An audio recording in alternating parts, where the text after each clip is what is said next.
오늘 함께 나누실 말씀은 사도행전 22장 1절부터 10절까지의 말씀입니다.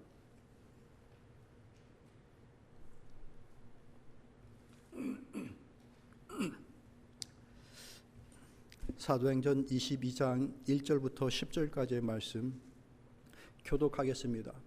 부형들아, 내가 지금 여러분 앞에서 변명하는 말을 들으라. 그들이 그가 히브리 말로 말함을 듣고 더욱 조용한지라.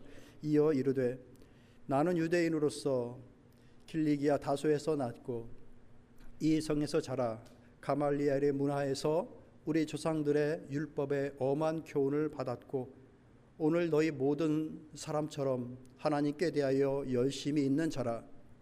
내가 이 돌을 박해하여 사람을 죽이기까지 하고 남녀를 결박하여 옥에 넘겼노니 이에 대제사장과 모든 장로들이 내 증인이라. 또 내가 그들에게서 다메섹 형제들에게 가는 공문을 받아 가지고 거기 있는 자들과 결박하여 예루살렘으로 끌어다가 형벌받게 하려고 가더니 가는 중 다메섹에 가까이 갔을 때에 오정쯤 되어 호련히 하늘로부터 큰 빛이 나를 둘러 비치매 내가 땅에 엎드러져서 들으니 소리 있어 이르되, 사울아 사울아, 내가 왜 나를 박해하느냐 하시거늘 내가 대답하되, 주님 누구시니까 하니 이르시되, 나는 내가 박해하는 나사렛 예수라 하시더라. 나와 함께 있는 사람들이 빛은 보면서도 나에게 말씀하시는 이의 소리는 듣지 못하더라. 내가 이르되, 주님 무엇을 하리이까? 주께서 이르시되, 일어나 다메섹으로 들어가라. 내가 해야 할 모든 것을 거기서 누가 이르리라 하시거늘. 복음과 성령의 길이라는 말씀의 제목으로 여러분과 함께 은혜를 나누고자 합니다. 성경을 보면 가끔 그런 사람들을 만납니다. 이름이 바뀌는 사람들. 우리가 알고 있듯이 아브라함이 아브라함으로 바뀌고 사라가 사라로 바뀌고 유명한 야곱이라고 하는 인물은 이스라엘로 바뀌고 하는 그 사람이 원래 가지고 있었던 것에서 누군가를 만나고 난 이후에 그림이 바뀌는 장면들이, 구약에 와서도 시몬이라고 하는 사람이 뭘로 바뀝니까? 베드로라고 하는, 게바로라고 하는, 반석이라고 하는 그 의미를 갖고 있는 이름으로 바뀌게 되어집니다. 다 하나님을 만나거나 예수님을 만나고 난 이후에, 또 주 앞에 내가 어찌 살겠다라고 하는 그 특별한 작심 이후에 그의 마음이 바뀌고 삶이 바뀌면서 이름도 바뀌어버리는 그런 상황들. 사람이 그렇게 바뀌어졌을 때 어떤 일이 벌어지느냐? 하나님께서 그 사람을 쓰십니다. 그러니까 이 말을 돌려 말하면 하나님 앞에 쓰임받는 인생을 산다라는 것은 변화받은 인생이라는 거예요. 변화가 있는 삶에 하나님의 쓰임이 나타나는 거예요. 그 변화 속에서 어떤 일들이 벌어지는가?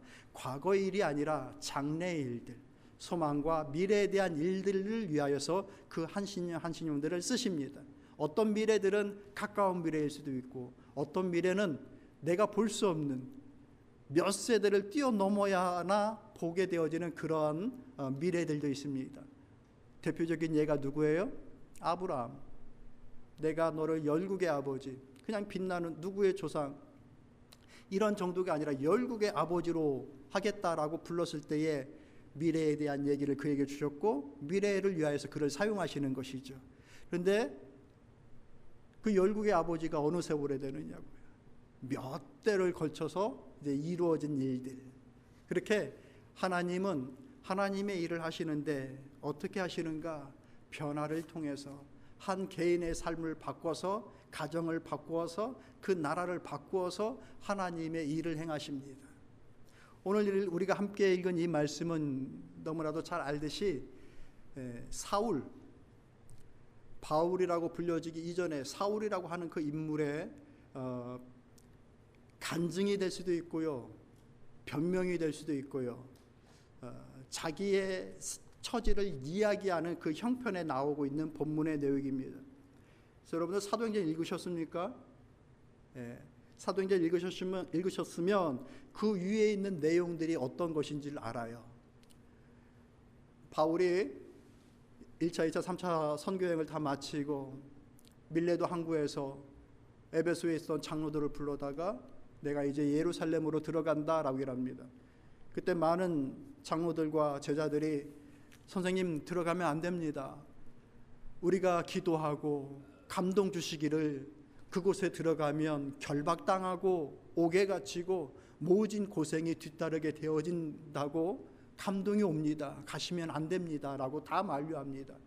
그런데 그 자리에서 내가 그 일을 위하여서 내가 간다라고 하면서 그들과 눈물의 이별을 하면서 예루살렘으로 들어옵니다.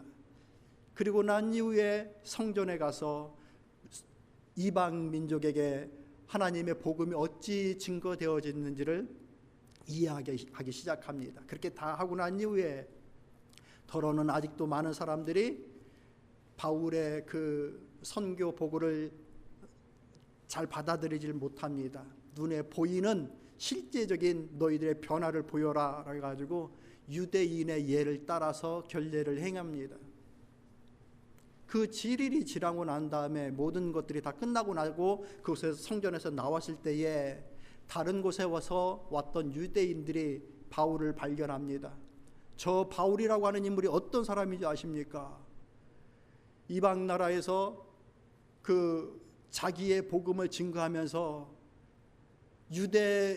유대인으로서의 그 우리의 신앙을 다 무시하고 혼란을 줬던 그런 인물입니다 라고 하면서 저 사람 그대로 놔둬서는 안 됩니다. 우리 유대 망하고 이스라엘 망합니다 라고 하면서 바울을 향해서 모진 험한 말을 하고 핍박을 가하고 하는 일들이 벌어집니다. 그대로 놔두면 예수님이 가셨던 길, 스데반이 겪었던 길, 그 똑같은 길을 바울 또한 겪게 되었을 것입니다. 어떤 길인가요? 죽는 거예요. 죽는 거. 돌에 맞아 죽고 하는 거. 막 그런 일이 실질적으로 벌어집니다. 온몸이 다 망가집니다. 동네가 다 소란해집니다. 예루살렘이 소란해집니다. 그 이야기를 듣게 되어졌던 그 로마 군사 중에 천부장이 그곳에 왔었을 때에 그런 일들이 벌어졌던 거예요. 그래서 그를 어떻게 합니까? 그 영내로 끌고 들어갑니다. 당장 맞아 죽게 생겼으니까 그를 끌고 영내로 들어가서 벌어지고 난 이후에, 그리고 난 후에 이 사울이 그 천부장에게 요구하는 거예요. 내가 잠깐 나의 이야기를 좀 할 수 있겠습니까? 라고 해서 그것을 허락받고 난 이후에 거기에 모여있는 군중들 앞에서 유대인들이여, 나의 형제들이여, 나의 이야기를 좀 들어보십시오 라고 하면서 시작하는 말, 그것이 바로 우리가 함께 읽은 이 본문의 말씀이에요. 지금 바울 앞에 서 있는 수많은 사람들은 바울을 향하여 적개심을 가지고 있는 사람들입니다. 잠시 전까지만 하더라도 돌을 던지고 침을 뱉고 매를 치고 그대로 놔뒀으면 스데반처럼 맞아 죽게끔 하는 그런 살기 등등한 사람들의 앞에 서서 바울이 지금 이야기를 하고 있는 것입니다. 그 이야기를 어떻게 하는가? 내가 그동안 내 자만과 내 의욕으로 살아갔던 지난날의 삶에 대해서 이야기를 하고, 그런 삶을 내가 온전히 바꾸어 결론적으로 말하면 복음과 성령을 따라 살아가는 그 길로 내가 서게 되어졌다. 그러니 나의 삶이 완전히 바뀐, 내 인생의 길이 완전히 바뀐 그런 상황이 됐다라고 이야기를 하는 거예요. 내가 그처럼 바뀌고 변할 수 있는 것은 놀라우신 하나님의 역사요 은혜이다라고 하는 것을 이야기하기 위하여서 그곳에 올라가 지금 이 말씀을 하고 있는 것입니다. 우리가 알고 있듯이 사울이 바울로 바뀝니다. 우리가 알고 있는 사울이 어떤 인물인지를 알고 바뀐 바울이 어떤 인물인지를 알면서 우리 또한 바울의 길을 좀 걸었으면 좋겠다 하는 마음으로 여러분과 함께 말씀을 나누고자 하는 것입니다. 저와 아이 컨택 하시고. 피곤하시죠? 일주일 동안 피곤하셨죠? 특별히 더 피곤하신 분들도 좀 계시고 집중하셔서 말씀을 듣는데 우리도 이 바울과 같은 길을 걷고 싶다라는 그 마음을, 그 감동을 좀 가졌으면 하는 자리입니다. 왜 이것이 중요한가? 사람은 어떠한 길을 가든지 간에 그 길 끝에 준비되어져 있는 것을 만나기 때문에 그렇습니다. 무슨 말씀이신지 깨달아지십니까? 뉴욕으로 가는 길에 섰으면서 캘리포니아를 만나고자 하면은 가능하지 않다는 얘기예요. 망하는 길로 가면서 내가 성공하겠다라고 하면 그거 가능한 일이 아니란 얘기예요. 공부는 하나도 하지 않으면서 좋은 성적을 얻겠다라고 하는 그 학생들의 생각은 있을 수가 없는 것이잖아요. 그러니까 우리가 어떤 길을 가느냐는 그 길에 준비되어진 것을 만나는 것이기 때문에 내 인생의 길이 지금 어떤 길인지를 깨달아는 것이 중요하고, 오늘 바울이 걷는 그 길이 무엇인지를 깨달아라. 나도 좀 그 길을 갔으면 한다라고 하는 그 깨달음, 그리고 하나님 앞에 힘을 구하고 영적인 도우심을 간구하며 나아갈 수 있는 우리 마음에서부터의 변화와 삶의 변화로 이끌어 나아가는 그런 은혜가 오늘 우리에게 있기를 진심으로 소망하는 것입니다. 먼저 사울이라고 하는 인물이 어떤 인물입니까? 한마디로 말하면 자랑거리가 가득한 인생입니다. 형제들이여, 내 이야기를 들어보십시오. 지금 유대인들이 다 몰려서 지금 자기를 죽이려고 돌을 던졌던 그 인물들이에요. 그런 사람들에게 자기 변명을 하는 거예요. 그것이 2절에서부터 4절까지 나와 있는 그 말씀인 거예요. 이렇게 시작하죠. 나는 유대인입니다 라고 시작합니다. 나도 유대인입니다. 당신들 유대인이라고 하는 그것 하나로 이렇게 핍박하고 함부로 대하고 무시하고 그렇게 행하는데 나 또한 유대인입니다. 유대인들은 어떤 마음을 가지고 있습니까? 선민이라고 하는 것, 하나님의 백성이라고 하는 것, 특별히 예루살렘 그 성전 중심에서 벌어지고 있는 이 아규먼트, 거기에서 유대인이라고 하는 것은 이방 민족을 그냥 그대로 다 그냥 무시할 수 있는 그런 거죠. 자기가 시험 봐가지고 유대인의 자격을 얻은 것도 아니고 그냥 어머니 아버지가 유대인이어서 유대인으로 태어난 것뿐인데 그 유세를 떠는 겁니다. 그래서 이 바울을 험하게 다루고 함부로 대합니다. 그런 그들에게 나도 유대인입니다 라고 얘기하는 거예요. 그래서 뭐라고 합니까? 길리기아 다소에서 났다라고 얘기합니다. 당시 길리기아 다소는 어떤 곳인가? 학문과 문화가 아주 융성한 그런 대도시였습니다. 그러니까 말하기를 나도 좋은 출신지에서 태어났다라고 얘기하는 거예요. 우리는 그것을 잘 요새 모르지만 이 좋은 지역이 된다라는 거, 이미지가 완전히 바뀌잖아요. 이미 잘 아시잖아요. 한류, 권사님 아시죠? 예, 그렇게 온 나라가 이 한국 문화의 멸액에 빠져 있다고 그러네요. 놀라지도 않아, 워낙 오래된 일이라. 노래, 드라마, 영화, 책, 뭐 이런 것들, 수많은 것들이 저 동쪽 변방에 있던 그 조그만 나라가 온 세계에 나타나고 있는 것이죠. 그리고 나서 이제는 그 출신이라고 하는 것이 한국 사람이라고 하면 아무것도 하지 않아도 대우받고 인정받고, 참 재미있는 얘기로 요즘 유튜버들 중에는 여행 유튜버들이 많잖아요. 그래서 중국 뭐 동남아 이쪽 가가지고 이거 촬영하면서 그 시장 상인들이 어느 나라 사람입니까? 라고 이제 물어보니까 나 코리안이라고. 그러니까 반응이 어떤지 아세요? 거짓말 하지 말라고, 속이지 말라고. 한국 드라마에서 나오는 남자들이 얼마나 다 멋있는데 어디서 사기치려고 그러냐고. 그러니까 우리가 아무것도 하지 않아도 그 출신이라고 하면은 이제 그냥 다 이렇게 먹고 들어가는 바로 그런 거예요. 길리기아 다소 출신이라고 하는 거. 유대인들에게 있어서 길리기아 다소에서 났습니다라고 하는 것은 그의 가문이 어떤 가문인지를 얘기해 주는 거예요.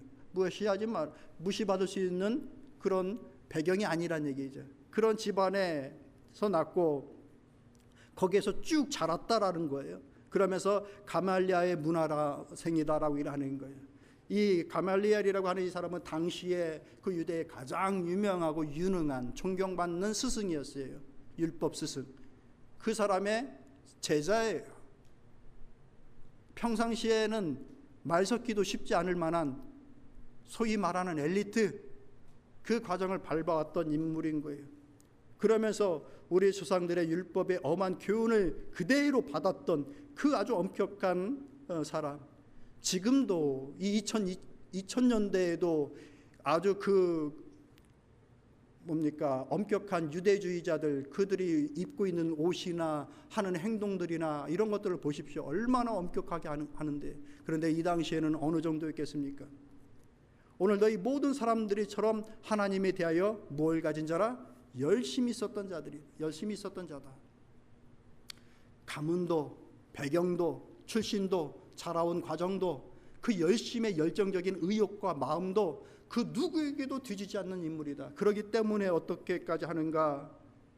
로마에까지 다메섹에 가가지고 그 사람들을, 예수님 믿는 사람들을 결박하고 죽이려고 하는 그 이 열심까지 가졌던 것들, 그 일에 대한 불과 몇 년 전까지 벌어졌던 일이기 때문에 이 일에 대한 증인이 바로 대제사장이고 그리고 장로들이다라고 얘기를 하고 있는 거예요. 왜? 그들이 도장을 찍어줬거든요. 사울아, 다메섹에 가서 그 사람들 잡아와.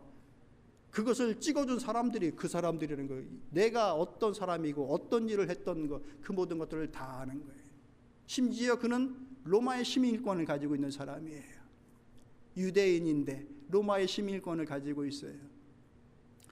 천부장이 그를 데려갔을 때에 천부장에게 얘기를 하는 거예요. 바울이, 장군님, 내가 좀 내 상황을, 내 형편을 좀 이야기해도 되겠습니까? 라고 했을 때 어떤 나라의 말을 쓰느냐? 헬라어를 씁니다. 깜짝 놀래요. 네가 헬라어도 할 줄 아느냐? 라고.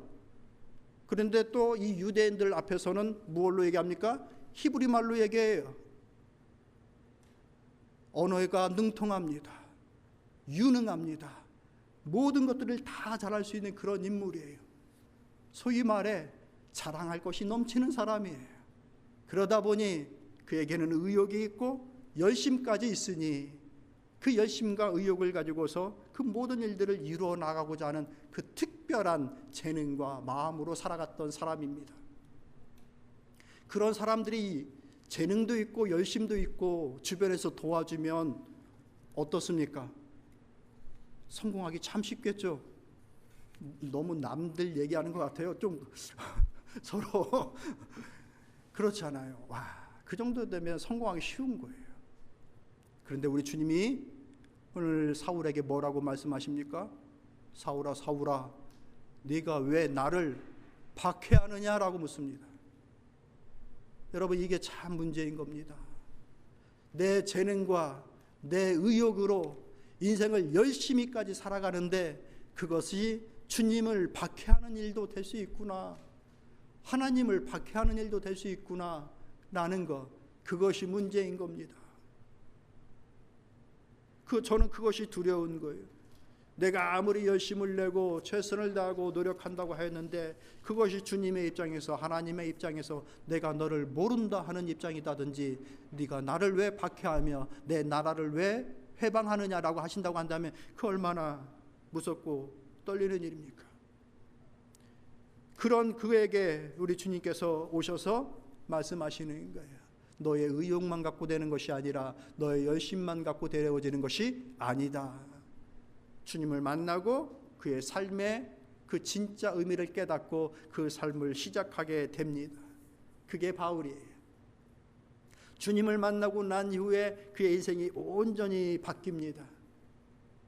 그러니 그날 주님을 만난 그 순간 바울은 자신의 인생을 완전히 뒤돌아보는 거예요. 그리고 내가 가야 할 길이 무엇인지를 거기서 발견하기 시작합니다. 즉 변화의 시작을 주님과 만남에서부터 이루게 된 거예요. 사랑하는 성도 여러분, 우리 주님 만나셨습니까? 예수님 만나셨습니까? 만나셨으면 만나셨다고. 뭐 약속받고 어디 장소에서 만났냐고 묻는 그 질문이 아니잖아요. 말씀 속에서 그 생명의 말씀이 내 인생 가운데 들어와 있느냐, 그 주님을 인격적으로 만났느냐라고 묻는 것이잖아요. 주님을 만나셨습니까? 그 주님을 만남에서부터 하나님의 나라에 대한 그 변화가 시작되어지는 거예요. 그러니 내가 아무리 나를 살펴봐도 주님을 만난 것 같지가 않다라고 하면 지금 열심히 가는 것이 중요한 것이 아니에요. 내 의욕의 문제가 아니란 얘기예요. 그 열심히 의욕을 따라 살아갔는데 네가 왜 나를 핍박하느냐, 왜 나를 박해하느냐라고 주님이 물으신다라고 하면 어떻게 합니까? 주님을 만나야 되는 거예요. 인격적으로. 한 구절의 말씀이라도 내가 인격적으로 그 말씀을 만나면 그 말씀은 내 안에서 역사합니다. 왜? 생명의 말씀이니까. 사람의 말이 아니니까. 저는 창세기 1장 1절의 말씀을 고등학교 때 딱 깨닫고 그것이 굉장히 저의 삶을 붙잡는, 저의 신앙을 붙잡는 아주 커다란 하나의 기둥이 됐습니다. 뭡니까? 태초에 하나님이 천지를 창조하시니라. 그 어린 나이에도 이 세상이 어떻게 만들어졌을까 하는 것은 늘 궁금증이었어요.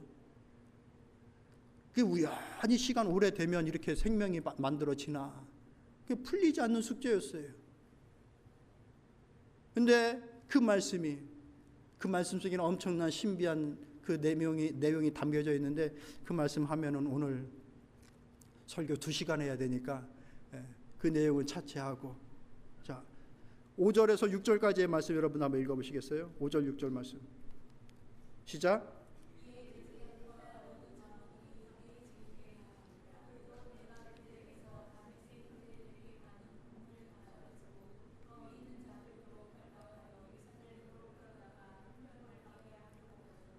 가는 중 다메섹에 가까이 갔을 때에 오정쯤 되어 호련히 하늘로부터 큰 빛이 나를 둘러 비치매, 그리고 나서 내가 땅에 엎드려서 들으니 소리 있어 이르되 사울아 사울아 내가 왜 나를 박해하느냐라고 하시는 그 주님의 음성을 그 자리에서 듣게 되옵니다. 어느 날 갑자기 느닷없이 주님이 사울에게 찾아오셨습니다. 그리고 갑자기 느닷없이 찾아오신 그 주님으로 인하여 그의 삶이 바뀌어집니다. 여러분, 우리가 인생을 살아가고 특별히 믿음의 삶을 살아갈 때에, 성도의 삶을 살아가면 누구나 다 이런 과정들을 반드시 한 번은 겪습니다. 내가 준비 안 됐을 때에 느닷없이 찾아오시는 주님, 딱 그때에 우리가 행할 수 있는 일이 무엇인가, 딱 그 자리에 멈춰 서야 되는 거예요. 그리고 뒤의 길을 돌아봐야 되는 거예요. 마치 예레미야에서 우리가 봤듯이 예레미야 6장 16절 말씀 보면은 이렇게 얘기하죠. 너희는 길에 서서 보며 옛적 길 곧 선한 길이 어디인지를 알아보고 그리로 가라라고 하는 이 예레미야에, 여러분 이 말씀은 예수 그리스도께서 세상에 오셔서 그의 공생애를 시작하시면서 첫 번째 하셨던 그 말씀과 일맥상통하는 내용입니다. 예수님께서 천국의 복음을 증거하실 때 첫 번째 하셨던 말씀이 무엇인지 아십니까? 회개하라, 천국이 가까이 있다. 회개하라 라는 그 말과 너희는 길에 서서 옛적 길이 무엇인지를 돌아보라 라고 하는 말은 다 똑같은 말씀이에요. 너희의 삶을 돌아보아라. 그리고 거기에서 선한 길이, 하나님께서 기뻐하시는 길이 무엇인지를 발견하고 회개해라. 그 길을 가면 하나님의 것들로 새로운 길을 살아갈 수가 있는 것이고, 그것을 거절하고 외면하면 결국 그 외면하여 살아가는 그 결과값을 결국 얻게 되는 거예요. 바울이 그날 주님의 음성을 듣습니다. 남들은 듣지 못하는 자기만 듣는 음성입니다. 그러잖아요. 많은 무리가 있었는데 남들은 듣지를 못하는 거예요. 바울만 듣는 거예요. 하나님의 일들인 거예요. 남들을 이해 못하는 그것을 나만 알게 되는 그 하나님과의 그 느닷없는 만남의 순간, 그때 바울이 깨닫습니다. 지나간 모든 배경들, 자랑할 만한 그 모든 배경들, 나의 의욕들, 이 모든 것들이 그저 아무것도 아니구나. 하나님께는 나나 그렇게 열심이고 나나 그렇게 의욕이 넘치는 일이지 하나님께는 아무것도 아니구나라고 하는 것을 그때 그 자리에서 깨닫습니다.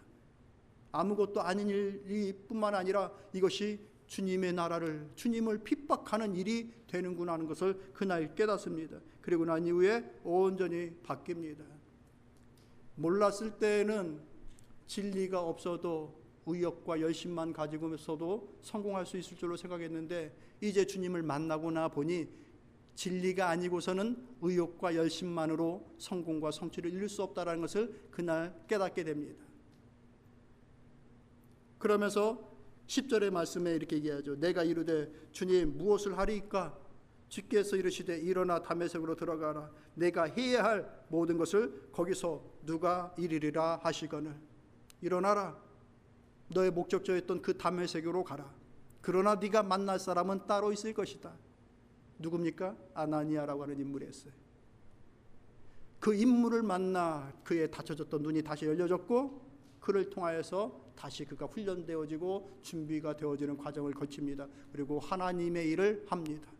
바울만 준비하는 것이 아니라 이 바울을 위하여 하나님은 아나니아를 이미 9장에서 준비합니다. 사도행전 9장에서. 여러분, 하나님의 부르심은 각각 이렇게 다 다른데 종합하여 하나님의 나라가 이루어지고 세워져 나가다라는 것이 정말 신비롭고 놀랍지 않습니까? 안 놀라워서요? 전 너무 놀라워요. 정말 놀라운 일인 거예요. 하나님이 하시는 일들. 그 일을 누가 이루신다? 내가 알게 할 것이라. 계속해서 14절 15절에서 이렇게 갑니다. 그가 또 이르되 우리 조상들의 하나님이 너를 택하여 너로 하여금 자기의 뜻을 알게 하시며 그 의인을 보게 하시고 그 입에서 나오는 음성을 듣게 하셨으니 내가 그를 위하여 모든 사람 앞에서 내가 보고 들은 것의 증인이 되리라. 아나니아의 입에서 앞으로 이 바울이 행할 일들에 대한 이야기를 듣게 되어진 것입니다. 사랑하는 성도 여러분, 오늘 우리가 느닷없이 주님을 만날 수 있는 순간들이 있다라는 것을 기억하시고 그 순간에 하나님께서 기뻐하시는 선한 길이 무엇인지를 발견할 수 있기를 기도하시기를 바랍니다. 우리가 그 마음으로 기도하면 하나님은 우리의 생각을 열어주셔요. 하나님의 지혜를 주셔요. 하나님의 선하신, 하나님께서 좋으신 일이 무엇인지 그 길에 섰을 때에 놀라운 하나님의 일들이 펼쳐져 나아갑니다. 그 일을 살아갈 때에 우리의 삶에 나타나는 것이 변화인 거예요. 그렇게 바울이 하나님의 일들을 위하여 변화받고 그 삶을 살아갑니다. 그렇게 복음의 길에 서고 또 그 변화를 통하여서 그가 일평생에 걸었던 삶이 무엇인가? 성령께서 예비하시고 준비하시는 그 삶을 살아가게 된 거예요. 우리도 그런 삶을 살아가는 것이 대단히 중요한 거예요. 말씀 같이 해볼까요? 성령 안에서 준비된 변화의 길을 가자. 달리 말씀드린다면 성령께 묻고 성령께서 감동 주시는 그 길을 따라서 그 길을 같이 가자라는 거예요. 이게 복음의 길이요 성령의 길이에요. 복음의 길과 성령의 길을 가면 그 복음의 길과 성령의 길이 준비되어진 것을 만나게 되어져요. 그리고 이것은 우리에게 되돌릴 수 없는 기회로 딱 주어지는 거예요. 여러분이 인생을 몇 번 삽니까? 딱 한 번 삽니다. 기회도 그 한정되어져 있습니다. 인생도 기회도 한 번 지나가 버리면, 놓쳐버리면 다시 얻질 못합니다. 마태복음 25장의 말씀 보면은 10처녀의 비유의 말씀이 나옵니다. 예수님의 비유입니다. 뭐에 대한, 마지막 때에 대한 비유의 말씀이십니다. 신랑이 오기를 다 같이 고대하고 기대해야 되는데 지혜로운 처녀는 그 신랑이 언제 올 줄 모르니까 등불에 기름을 준비하고 있습니다. 그런데 이 지혜롭지 못한 처녀들은 언제 올 줄 모르니까 여유가 있을 것이라고 생각하고 그 여유를 부립니다. 기름을 준비하지 않습니다. 그런데 이 신랑이 느닷없이 저녁에 와버렸습니다. 이 등불을 계속 밝히고 있어야 되는데 기름이 없는 사람들은 이 불이 꺼져버리는 거예요. 그래서 큰일 났다. 빨리 기름 사러 가자. 시장 가서 기름 사가지고 다시 돌아오는 거예요. 그 사이 어떤 일이 벌어집니까? 문이 닫혀버려요. 그리고 그 혼인잔치에 참여할 수 없게 돼요. 그 주인이 내가 너희를 도무지 모른다라고 하면서 그 처녀 5을 내칩니다. 이게 마지막 때에 이루어질 일들이다라고 하는 주님의 비유의 말씀이에요. 기회가 우리에게 한정적으로 한정 없이 끝없이 있는 것이 아니라 우리의 인생이라고 하는 시간 자체가 길지 않고 또 우리가 사역을 해갈 수 있는 그 사역의 자리 자체가 길지가 않아요. 그것을 놓쳐버리면 이 닫혀진 문 앞에 서 있는 거예요. 얼마나 당황스럽고 비참한 일입니까? 우리의 인생에 늦기 전에 복음과 성령께서 인도하시는 그 길로 서야 되겠구나. 말씀은 아주 명확하게 이야기해 주십니다. 특별히 우리가 예레미야를 읽었다고 한다면 그 말씀의 명확함을 잘 아시죠? 6장 16절에 너의 길에 서서 보며 옛적 길 곧 선한 길이 어디인지를 알아보고 그리로 가라. 너의 심령이 무엇을 얻으리라? 평강을 얻으리라. 그런데 고집을 피웠습니다. 그리로 가지 않겠다고 하였습니다. 그래서 얻게 되어진 결과가 무엇입니까? 6장 19절에 보라 내가 재앙을 이 백성에게 내리니 이것은 그들의 길의 결과니라. 뭐에 대한 결과라? 길에 대한 결과라. 어떤 길을 걸었는지 그 결과를 얻게 된다. 선한 그 길에 선 사람에게는 평안이라고 하는 결과가 왔고 고집하였던 그 길에는 재앙이라고 하는 결과가 왔어요. 아주 함축적인 단어로 그냥 그 결과만을 얘기해 주고 있는 거예요. 평안인데 평강인데 어떤 평강인지 어떤 입장에서 어떤 일로 인하여서 평강인지 다양하게 해석될 수 있는 것이지요. 사람들마다. 재앙이라는 것도 마찬가지입니다. 사람의 형편대로 또 처지대로 재앙이라고 하는 것이 다 달리 적용될 것입니다. 결과값은 반드시 온다. 내가 어떤 길을 걸었느냐 그것에 따라서 말씀을 정리하도록 하겠습니다. 가장 중요한 문제는 마태복음 25장에 나와 있는 것처럼 신랑이 언제 올 줄 모른다라는 거예요. 우리가 주님 앞에 언제 설 줄 모른다는 거예요. 이 길 끝이 어딘지를 모른다라는 거예요. 그러니까 준비하면서 살아가는 것이 중요해요. 기름이 뭡니까? 성령을 의미하는 거예요. 자꾸 채우는 삶을 살아가야 되는 거예요. 예수님 누가복음 2장에 어저께 새벽 설교에도 나눴지만 예수님의 어머니 아버지가 절기 때 예루살렘에 올라갔다가 내려오면서 예수님을 잃어버린지도 모르고 하룻길을 내려옵니다. 그냥 도란도란 얘기하다가 예수님이 자기 옆에 있는지 없는지도 모르고 와버리는 거예요. 우리 인생을 그렇게 살 수가 있는 거예요. 열심히 의욕만 자랑할 것만 내세우고 그렇게 살아가다 보니까 내가 예수님하고 동행하고 있는 것처럼 생각할 수 있는 것이죠. 그런데 그것이 아니라 네가 나를 박해하고 핍박하고 있다라고 하는 그 느닷없는 얘기를 들을 수도 있다라는 거. 그러니 오늘 나는 길에 서서 내가 복음의 길을 걷고 있는가, 즉 주님의 말씀 은혜의 길을 걷고 있는가, 성령의 인도하심에 대한 그 길을 걷고 있는가 살펴보는 것이 대단히 중요합니다. 그것을 통하여서 살아가는 성도 여러분의 인생 속에 놀라운 하나님의 은혜를 경험할 수 있기를 바랍니다. 이 말씀을 하고 난 이후에 결론적으로 바울은 옥에 갇히고 재판에 이제 서게 됩니다. 예고된 대로 로마에까지 이제 압송됩니다. 이 말 한 그대로 다 그의 작정한 대로 다 일이 진행됩니다. 그리고 난 이후에 로마 옥에 갇혀서 썼던 서신 에베소서, 빌립보, 콜로새서에서, 빌립보서에서 그 바울의 심정, 이때의 심정을 그대로 드러내주는 장면이 나옵니다. 그 본문 말씀 여러분과 함께 읽고 말씀을 정리하도록 하겠습니다. 지금 했던 이 상황들에 대한 바울의 입장인 거예요. 빌립보서 3장 8절 9절 말씀 읽어봅시다. 있습니다.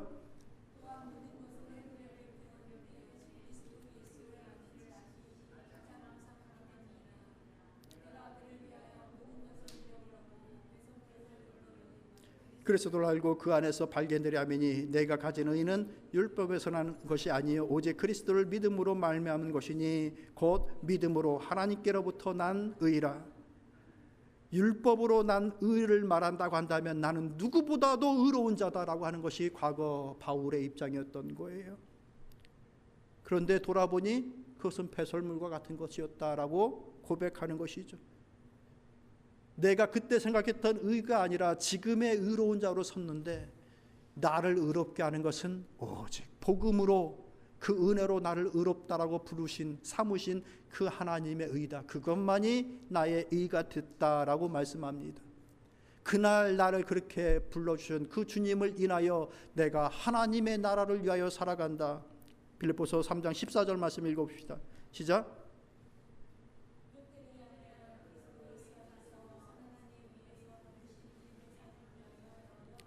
이제 그 하나님의 일을 위하여 행하는 그것이 내 부르심의 상을 위하여 예배된 그 삶을 살아가는 것이 내 인생의 표대이다.